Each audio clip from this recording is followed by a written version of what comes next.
Well, I'm not an expert. I'm not an authority. I'm someone who has been a murderer for almost 20 years. Maybe I should have killed 400 or 500 people, then I would have felt better. People say Ted Bundy didn't show any emotion. There must be something in there. I showed emotion. You know what people said? See, you really can get violent and angry.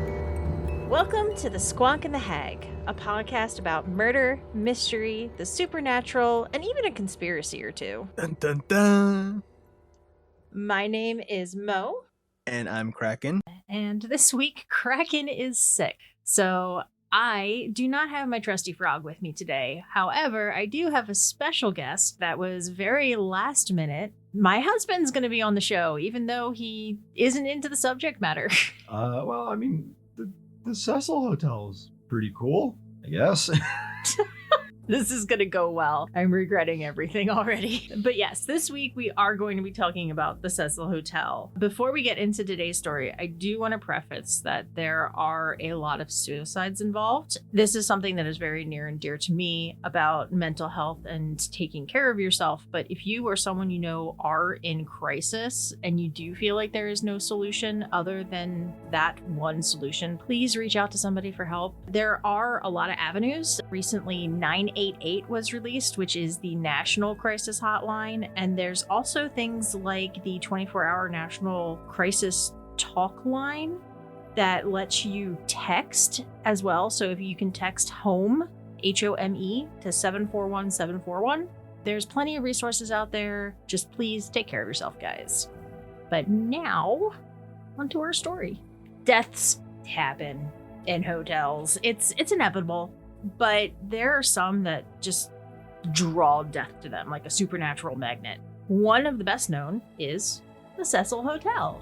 It was the sparkling jewel of the Roaring 20s and has turned into a vigil of death and the supernatural in what is now known as Skid Row. So how did a decadent hotspot turn into a place said to have quote-unquote insanity within its walls? And a place where, again, quote, serial killers let their hair down. Sounds like a lovely place. Yeah. You want to go? Should we can book a trip? Yeah, we could hang out there sometime, maybe. I don't know. Sounds pleasant. Yeah, sure, pleasant. I just love a place that's been commented like, oh yeah, serial killers just hang out here, socialize, just chill.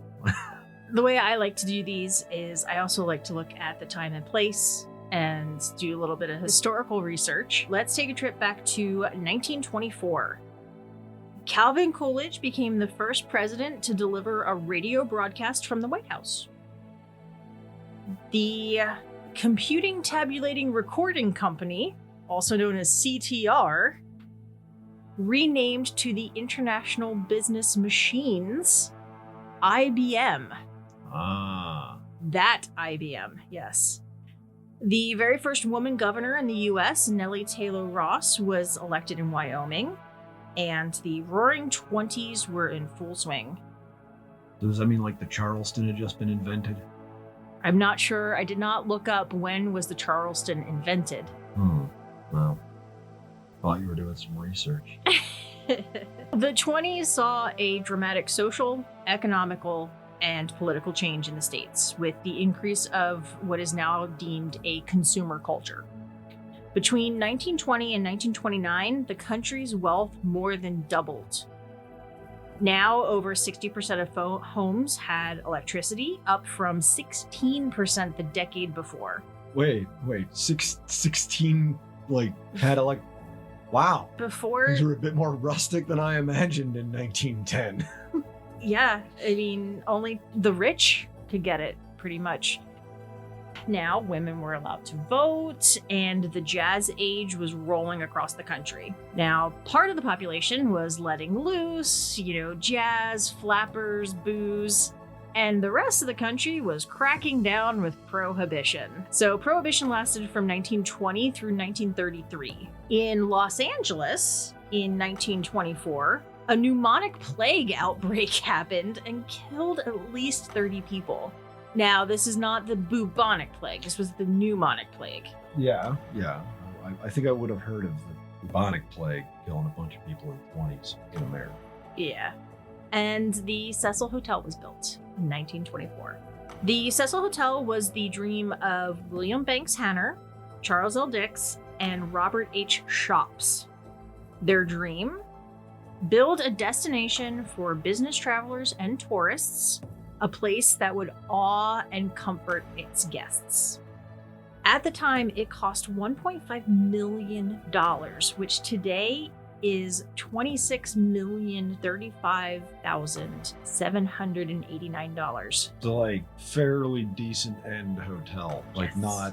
not a motor lodge. Correct. At the time, it was a very high-end hotel. The hotel boasted opulence with its marble lobby, stained glass windows, exotic plants, and alabaster statues. There were 700 rooms, and the grand opening was an extravagant affair with celebrities and debutantes, socialites. The area around the hotel was surrounded with theaters, restaurants, shopping, and it was all near the Spring Street Financial District, which of course is going to be a wealthier area because it's where all the Money. banks and all the money is. The hotel was also close to the railway lines and LA's public transit system, which was the largest electric railway system in the world at the time.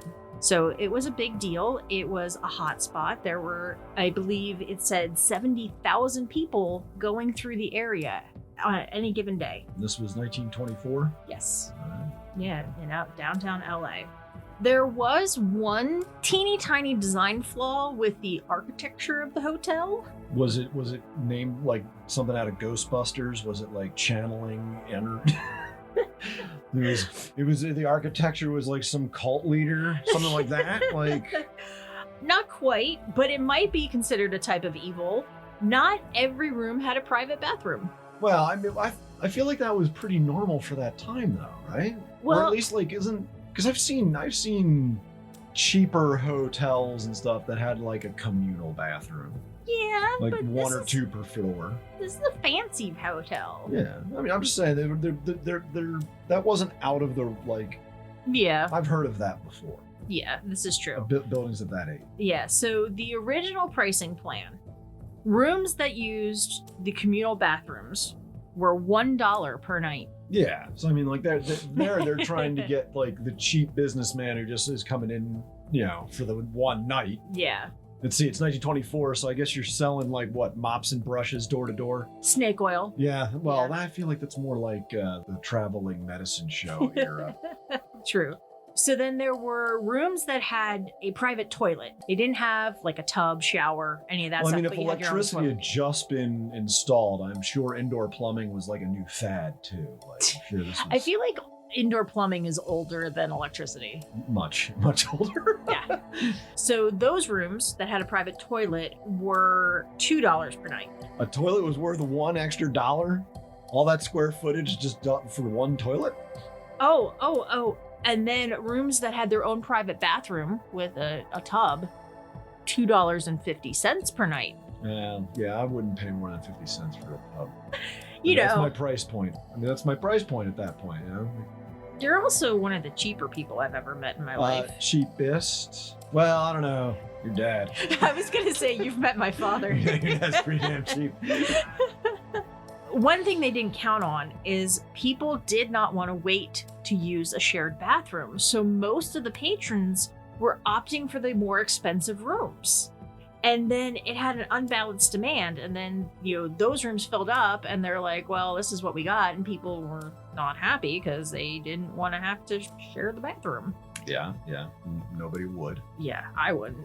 Heck, sometimes I'm skeeved out by using the bathroom in a hotel room just because you think I know they're disinfected and I know they go through there with lots of chemicals and Right, stuff but, like that, but Hundreds of it might as well be a public restroom. Like hundreds of people have used that bathroom. yeah.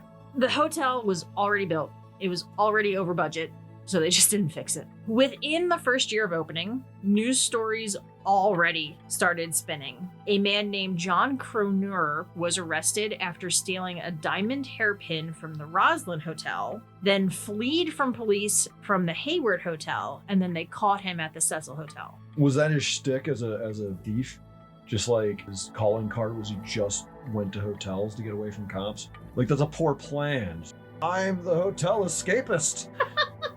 We'd be like, all right, so like your stick is you just hide in hotels from the cops after you steal a hairpin? A diamond hairpin? A diamond hairpin. Did he twirl a mustache the whole time?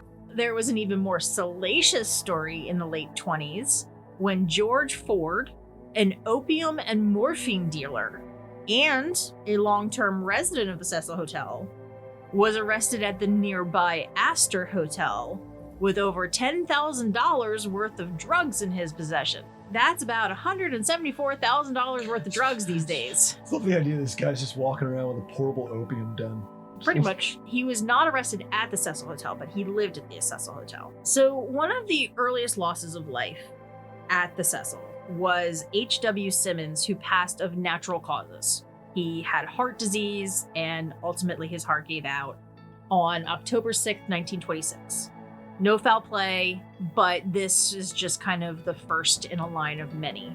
So then Percy Orman Cook, in 1927, he had separated from his wife and son. He had tried multiple times to reconcile, and it just was not going well. So on January 23rd, he left a note addressed to the press where he said he spent $40,000 over the past 6 months in an attempt to buy happiness. And in his suicide note, he ended with, "Money cannot buy happiness. I have tried it, and I find it cannot be done. I have lost my wife, my son, and my home, and I am doing the only thing left for me to do." And he then took his life in his hotel room. On April 17th of 1929, Mrs. Dorothy Robertson collapsed near the main stairway in the lobby from an apparent barbiturate overdose. However, she survived the suicide attempt. She had been wandering around the hotel for a few days, and people found out she was grieving over the sudden death of her husband. She was only, I believe, 30-something years old, so they weren't older. After she collapsed, she was rushed to the hospital, received medical attention, but after she was released, she ended up taking her own life anyway. She said that she could not live with the thought of being without him. So the next death happened November 17th of 1931, when W.K. Norton ingested a combination of opium and veronal poison. There was no sign of foul play or robbery, but there was no suicide note. They ruled it a suicide due to lack of evidence. However, the coroner could not determine if he was a habitual user who overdosed, if he was suicidal, or if he was forced to take the poison. And you will start noticing in quite a few of these, no suicide note, which is also what kind of stirs up some of the rumors, the gossip. On September 7th of 1932, a 25-year-old man named Benjamin Dodich was found in a blood-spattered room with a gunshot to the head. I had seen in some stories they compared it to the likes of some of the scenes from the show Dexter. Damn. Yes. Again, no suicide note, no signs of theft, struggle, or disturbance. Police canvassed the guests in the rooms on that floor, the immediately above and the immediate below, and no one heard a gunshot, which is interesting because the hotel does not have thick walls. So it was the type of thing that you could hear people talking and no one heard a gunshot. Yeah, so again, it's an oddity. But based on the injury, the evidence, it was declared a suicide. In July of 1934, Sergeant Lewis S. Borden visited the hotel. He was a proud military man. He had spent his whole life being very healthy, very active, very strong, and he was diagnosed with terminal cancer. He went as long as he could, and he slowly started to wither away. It wore on him. When he came to the hotel, he left several farewell notes on a bedside table and then took a straight razor to his own throat. One of the sad things, it makes it sadder. There was a woman, Mrs. Edna Hassener. They had been together. They split. She moved on with her life, and he left everything he had to her, but no one could find her because she shut him out of her life. And in the note, he said she was the sole beneficiary of the little that I leave. I thought that was really sad.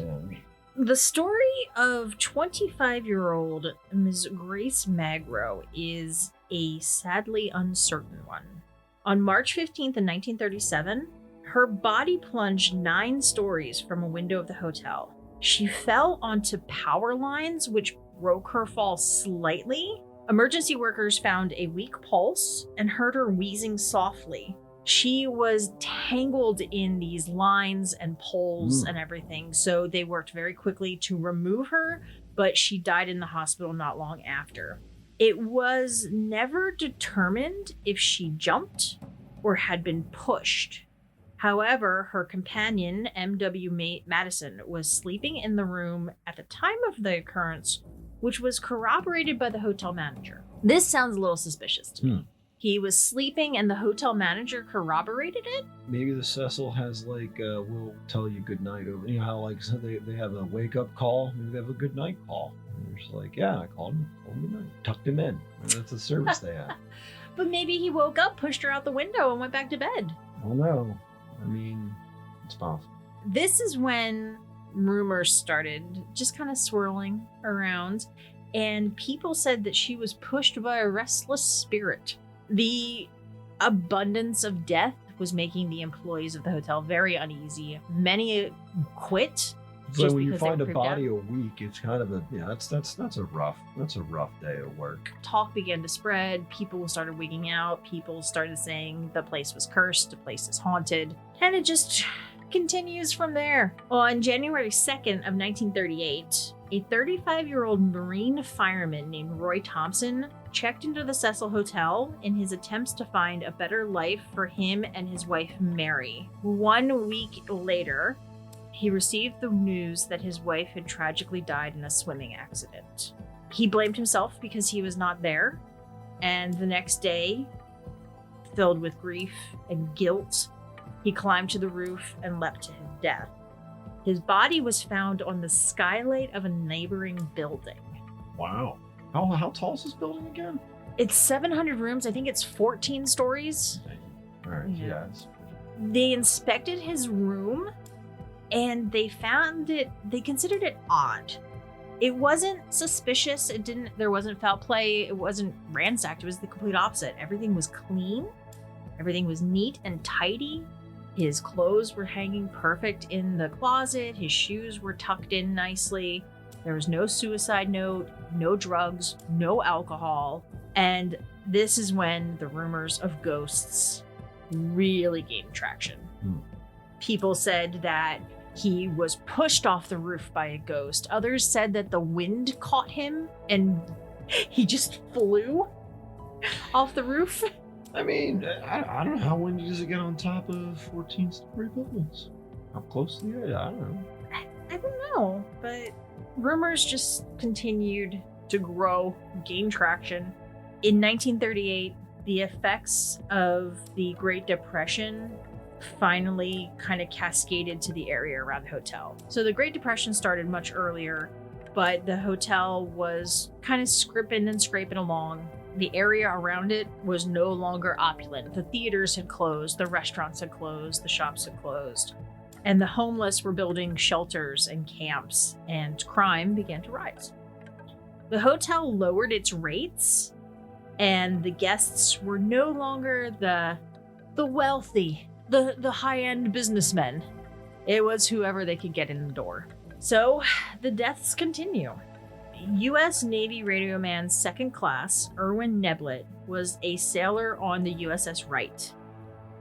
He had always dreamed of being in the Navy, and he very, very foolishly entered a relationship with a naval officer's daughter, which went sideways when she claimed that he hit her. He maintained he never laid a finger on her, but the accusation and subsequent rumor mill led the Navy to force him to leave his dream career. On May 28, 1939, he was found unresponsive after ingesting strychnine poison. What year was this again? You said 1939. 39. Yeah, okay. So strychnine would have been all the rage. I've read a bunch of murder mysteries from that time period. They all involve strychnine. From what I read, I didn't put all the details in here because it grossed me out, but he did not have a pleasant death. Well, no, I can't imagine, like, he probably thought, like, I'll die through a poisoning, which can't be bad. Most people don't realize when you get poisoned, like, it's awful. He was covered in his own mess. Yeah. No, that Yeah. Yeah. When you're poisoned, your body tries to get rid of Everything. the poison. So Yeah. it tries to get rid of everything. Yeah, so he was found in the bathroom near the toilet, and rigor mortis had already set in, which indicated that he had been dead at least 4 hours, but not quite 36 to 40. They estimated it was 4 to 12 hours, just because of like when he had last been seen, when they had last heard movement in the room. But that is the rigor it sets in within 4 hours, builds up to 12, stays, and then the body becomes flexible again 36 to 40 hours post-mortem. But yes, that was basically the maid came into the room and the first thing that hit her was the smell. And that's when she found the body and subsequently quit.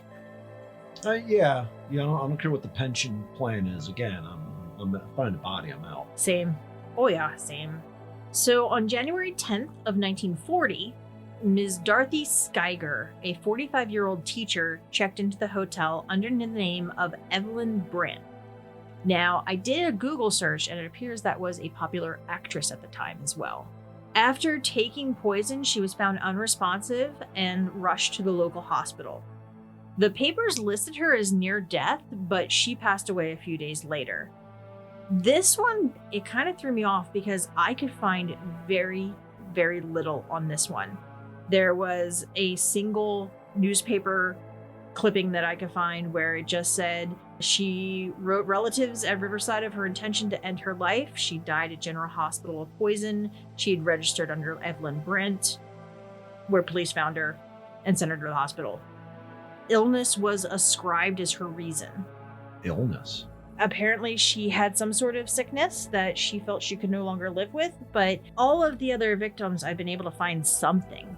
And with her, I found very, very little, which is it's very sad to me. Yeah. In September of 1944, and I will preface that this is horrible, and I will leave a warning that this may be extremely sensitive for some people, so you might want to skip ahead if you are unsure. In September of 1944, 19-year-old Dorothy Jean Purcell and her 38-year-old boyfriend, Ben Levine, checked into the hotel. She was unaware that she was pregnant. And that night, while her boyfriend slept, she gave birth in the bathroom of the hotel, and they had a room using the shared bathroom. She said that the baby was stillborn, so she just threw it out the window because she didn't want to disturb her sleeping boyfriend. She was probably in a panic, didn't know what to do. Yeah. Well, the autopsy showed that the baby had air in its lungs, which means it was not stillborn. She was later convicted guilty by reason of insanity. That one still, that's just messed up. Hey guys, it's Mo here, and I wanted to take just a second to talk to you about Anchor.fm. When Kraken and I decided to start the podcast, we had no idea what we were doing, and we went out there and searched to see what we could find to help us, because you have to not only create the audio and the podcast itself, but you also have to upload it to all the different services, and how do you do that? So we found Anchor, and it has been a godsend. Anchor has tools that allow you to record and edit right from your phone or your computer, so you don't even have to have fancy editing software to do it.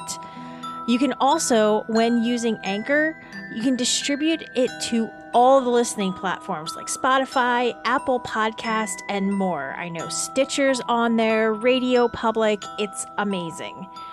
And it's all in one place. If you guys followed me when I was streaming, you know that I am all about streamlining everything to a single application to do it all. And that is what Anchor does for us. Plus, big point here, Anchor's totally free. So you can either download the Anchor app from the App Store on your phone, or you can go to anchor.fm to get started. I highly suggest it, and I hope you will enjoy it if you, too, are starting your own podcast. In January of 1947, multiple witnesses saw Elizabeth Short in the hotel bar of the Cecil Hotel. This would be the last time she was seen in public before her gruesome murder, which became the unsolved Black Dahlia case. I don't know if you know about Black Dahlia. I listened to the prog metal band Black Dahlia Murder. They're pretty cool. They have a song about Castlevania. Okay. Not the same thing. Probably just as brutal, though. Well, we did talk about her in a previous episode about the Cleveland torso murderer, but she was an aspiring actress. She was found in 2 pieces. She was severed at the waist and separated, and she was given a Glasgow smile. Many, many people, including the investigator at the time, believe it was George Hodel that killed her, but they were never able to prove it in a court of law. One of the interesting facts from that episode is that his son ended up being an LA homicide detective. And after his father's passing, he dug into the case and he's like, yeah, I'm pretty sure my dad did it. Obviously, they don't know where she was killed. It was not the Cecil because she was drained of all of her blood, so they would have found that So somewhere. somebody would have noticed that in a hotel pretty quick. Yeah, but she was last seen at the Cecil.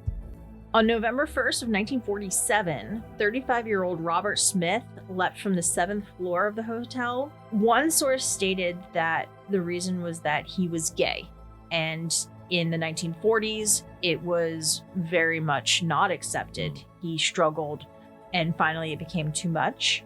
Again, there was no foul play and no suicide note. From 1947 to 1954, the deaths stopped. Sweet. Yeah, there were no major incidents reported. However, everything around the hotel just completely degraded in quality. This is the area that is known as Skid Row, which even today is such a huge homeless area. And it had completely, like, it started out as a small area and now completely encompassed the entire area of the hotel. Instead of the celebrities and wealthy businessmen, it now catered to transients, drug dealers, and criminals. The kind of people you want staying at your hotel. Oh, yeah. Oh, yeah. On October 17th of 1954, a woman checked in under the name Margaret Brown, and she spent a few nights in the hotel. She talked to employees. They said she was a very pleasant woman. She was very friendly and open, but she was grieving her husband who had recently passed away. On October 22nd, the 55-year-old leapt from a 7th floor window and landed on top of the hotel marquee. She was later identified as Helen Gurney, and a huge crowd formed because they needed to have the fire department and police come because of where she had landed. Right, couldn't get to her. Yeah. One of the articles as well that I had found was one of the witnesses that had watched it happening was standing on the sidewalk and started tearing up a Bible because of what he had witnessed. And then shortly afterward, police were called to the lobby of the Philharmonic Auditorium nearby because a man was hysterical in the lobby. And they later said that he came out and said that it was because he witnessed her death. And he was taken to, his name was Melvin Hinckley, and he was 28 years old. He was taken to the hospital for observation and shock. So on February 11th of 1962, Julia Frances Moore jumped from her 8th floor room and landed on the 2nd floor roof in the light well of the building. So that's like the area around it that shoots the lights up the side of the building so that you can see it from a distance. In her room, they found identification, but no suicide note. She only had 59 cents of cash in her possession, but inside her purse was a bank book showing that she had almost $1,800, which nowadays is $17,690. Yeah, not a small amount. She had money in the bank, but it was in Springfield, Illinois. But she had come to LA from St. Louis.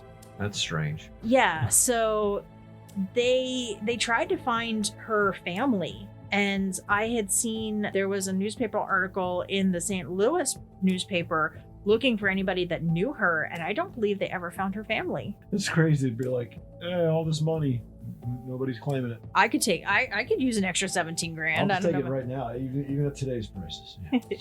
So on October 12th of 1962, Pauline Otten and her estranged husband Dewey had an argument in her 9th floor room. After writing a suicide note, she leapt from the window and committed suicide. The event was even more tragic. And this is actually interesting because, surprisingly, with all of these people who have jumped from that building, this is the only time it has happened, but she landed on a pedestrian. I heard about this. And she sadly killed 65-year-old transient George Giannini. Initially, the theories were that the two committed suicide together, but they found that George had his hands in his pockets and his shoes were still on his feet. If he had jumped off the building, Yeah, your shoes fly off. your shoes fly off and you would not keep your hands in your pockets. So the police determined that he could not have jumped. So unfortunately, she inadvertently performed a murder-suicide. On June 4th of 1964, now this is the first major murder. 65-year-old Pigeon Goldie Osgood was found in her room. She was known as Pigeon Goldie for feeding the pigeons in the park. She absolutely loved birds. She also was a huge LA Dodgers fan, so she always wore her LA Dodgers baseball cap, and she would take her bag of bird feed and she would go feed the birds. She was a retired telephone operator, and she was living temporarily at the Cecil Hotel. She was raped, stabbed, beaten, and then choked to death with a hand towel, and the room was completely ransacked. Police spotted 29-year-old Jacques Ellinger in the park with blood on his clothing, and they thought maybe he was involved. They arrested him, they questioned him, and he was released because it was proven that he was not involved in her death, and unfortunately the case is still unsolved. I feel like murder back then was just like super easy to get away with. Unless somebody saw you like leaving the area. It's not like they had Fair. DNA at this point. Yeah. It's true. It's true. Although I do think it's interesting how many cases now, because they do save the evidence. Yeah, like So- how many old cold cases are getting turned over thanks to DNA evidence. Yeah. But yeah, like Well, we covered one from Lancaster, Lindy Sue Beekler. It was the oldest cold case in Lancaster. And after 46 years, they got the guy. There was another one, Christine Mirak, that I would like to look into and potentially cover. That was, again, in the Lancaster County area. And again, solved with DNA. It was not as old as Lindy's case, but they are now using it. And one of the things that they're doing is genetic genealogy, where they use these sites like Ancestry.com and 23andMe. And because all of that DNA is given willingly and you sign a waiver that says, yeah, it's okay, they can test against it. And they can actually find, through genealogy, okay, so you have these different alleles in common, these different chromosomes and all that stuff, so they can match people through family ties and find people. I find that fascinating. that's crazy. On December 16th of 1975, a young woman checked into the hotel under the name Allison Lowell. She was approximated to be in her early 20s, but they never discovered her true identity or where she came from. She stayed on the 3rd floor, but for some reason climbed up to the 12th and then jumped. They never figured out who she was? They never figured out who she was. They did put articles out there, and again, it was the 70s, so they put it in the newspaper of, does anybody know who she was? And they never found out. In the 1980s, Los Angeles was terrorized by Richard Ramirez, and he was known as the Night Stalker. You and I, Yes, we watched that thing on him. it's called a documentary. That thing on Netflix where they talk about stuff. I mean, you're not wrong. No, I remember we watched, I can't remember if we watched only one or two. So we watched The Night Stalker, and we also watched the one about the Cecil Hotel. Yes. What's her name? Elisa Lam, which we Yes. will get to. During his brutal rampage, so he was the Night Stalker because he would kill people at night. He killed at least 38 people that they have proven, probably more. And during his famous spree, when he was in the Los Angeles area, he stayed at the Cecil Hotel. There were witnesses who actually saw him in an alley outside of the building, stripping off his bloody clothing, throwing it in a dumpster, and then going up to his room in just his bloody underwear. Not suspicious at all. And I feel like, isn't that when you would call the cops? It's LA. Yeah, I mean, there might have been a 80s payload. 80s LA. Cops were not rolling into Skid Row for very much. This is true. So he was arrested on August 20th of 1985 and convicted of 13 of the murders. He was sentenced to the death penalty, but died of cancer in 2013 before he could be executed. One of my favorite facts is he had some sort of weird blood cancer, and at the end, he was the color of a yellow highlighter because he was so jaundiced. I feel if you're going to murder people like that, you kind of deserve being a yellow highlighter for a while. So then in 1991, did you know that Ramirez was not the only serial killer that stayed at the Cecil Hotel? Well, I mean, if only one stayed there, that's like a neat thing to put on like a travel form, but like, you're not going to be known for anything with only one serial killer. I mean, come on. Especially like this is the 80s, like the golden age of serial killers we're in full swing. Well, no, this is 1991 now. Oh, 91. 91. So yeah, okay. So at this point, I would have said if the Cecil hadn't made it as a serial killer hotel, they weren't going. They should just hang it up. So Austrian Jack Unterweger stayed at the That's Cecil. the most Austrian name I've ever heard in my life. You could have just said his name and already I'm picturing this like 8-foot carved out of like marble guy, just like he's for some reason like automatically in my brain he's just always doing a biathlon. Like he's always just skiing with a rifle on his back like, all the time. So initially, he was convicted of a single murder in 1974. While in prison, he wrote extensively and actually got his work into the public light. And he was able to convince the Austrian literary elite that he was rehabilitated. And they read his writing and they're like, there's no way he could be a danger to society. They lobbied for him to get released from jail. And he was paroled in 1990. So he was convicted of a murder. And because he was such a smooth talker and such a good writer, he got released. He started teaching. He became a journalist. He also killed women in Czechoslovakia, Austria, Germany, and America. He developed a rapport with the police because he would do interviews of them. He would ride along, like he would be in the cop car as a civilian, chatting with the cops, making buddies, all that stuff. Meanwhile, he was the one killing the sex workers. He murdered 3 American sex workers before being caught. Possibly more, but they could only prove 3. And then he was returned and tried in Austria. He committed suicide in prison before he could be convicted of the other 9 known murders. So he killed at least 12. On September 1st of 1992, a man's body was found in the alley behind the hotel. It was determined that he was approximately between 20 and 30 years of age, and he either jumped, fell, or was pushed from the roof. But they were never able to identify him, and they were never able to solve the case. So this is another one that is still open and unsolved. This was like mid-90s? 92. Okay, 92. Still. February of 2013 may be the most famous loss of life at Cecil. A Canadian student, Elisa Lam, wanted to travel and see the world. She came to Los Angeles and she stayed at the Cecil Hotel. She went missing for 2 weeks. 2 weeks later, maintenance was dealing with multiple complaints about the water.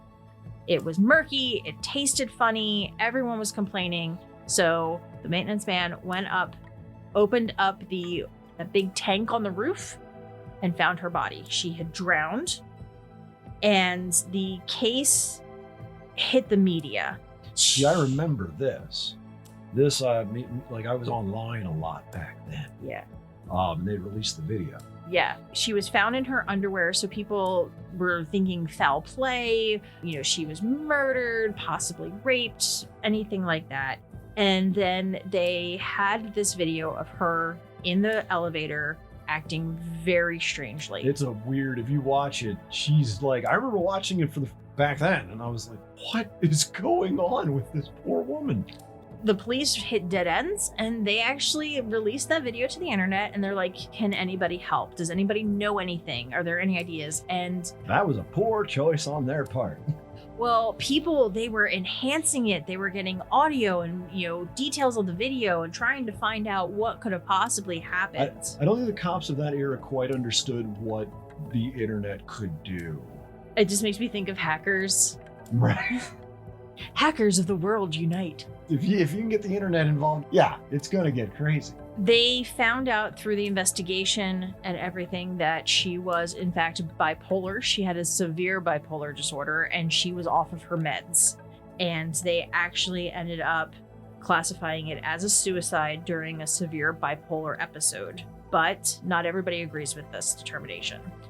There are web sleuths around the world who still believe that it was either murder or a supernatural event due to her behavior in the elevator. It looks as though she is hiding from someone, she is talking to someone. Yeah, I remember watching the video thinking like this, she's definitely hiding from somebody. Because if you watch the video, it clearly seems like she's tucking her head in and out of the elevator door, and she keeps it's very strange. It's very strange. It is very strange. And again, the case is closed. It has been deemed a suicide, but people don't believe her. And if you go in the supernatural front, people have really run far with it. I can only imagine. The last reported incident was June 13th of 2015, when an unidentified 28-year-old male was found outside the hotel. It is suspected he fell or jumped. Still unidentified. Case is still open. This was in 2015? Yes. Because it is spooky month. It is October. Due to the long string of murders, suicides, accidental deaths, attempted deaths, many believe that the Cecil is a hotbed for paranormal activity. Some people believe that the ghosts of the hotel are simply those who lost or took their lives there. Others believe that it draws supernatural beings to it. They say there is a poltergeist in the hotel, which led me to actually look up the definition of the word. I was always under the assumption that a poltergeist is a group of spirits, probably because I've seen the movie and Supernatural too many times. But Webster's dictionary says that it is a single mischievous ghost responsible for unexplained noises. It comes from the German words poltern, meaning to knock, and geist, meaning spirit. So a poltergeist is literally a knocking spirit. There are rumors and gossip that Ramirez, who is known for his satanic obsession, he carved the pentagram in his hands, he was always praising Satan in the trial, etc. They said he performed dark rituals on the roof, which could have caused a demonic infestation of the building. There is a show, I believe it is on Discovery, called Ghost Adventures, and Zach Baggins and his team investigated the hotel. The hotel actually, so this is the only time they have allowed a supernatural show or paranormal show to come and do an investigation at the hotel. They shut it down to the public for one night. Wow. And, they were given free reign. There were multiple instances. They caught a shadowy figure on film. They had unexplained scratches on their skin. And he was in Jack Unterweger's room and the faucet turned itself on. That's crazy. There are other common observations by many people of screaming, odd smells, unsettling feelings, cold spots. It could be anything from psychosomatic to actual issues. Now, one thing to remember, it is in a very bad part of the city, so screaming could just be screaming. Yeah.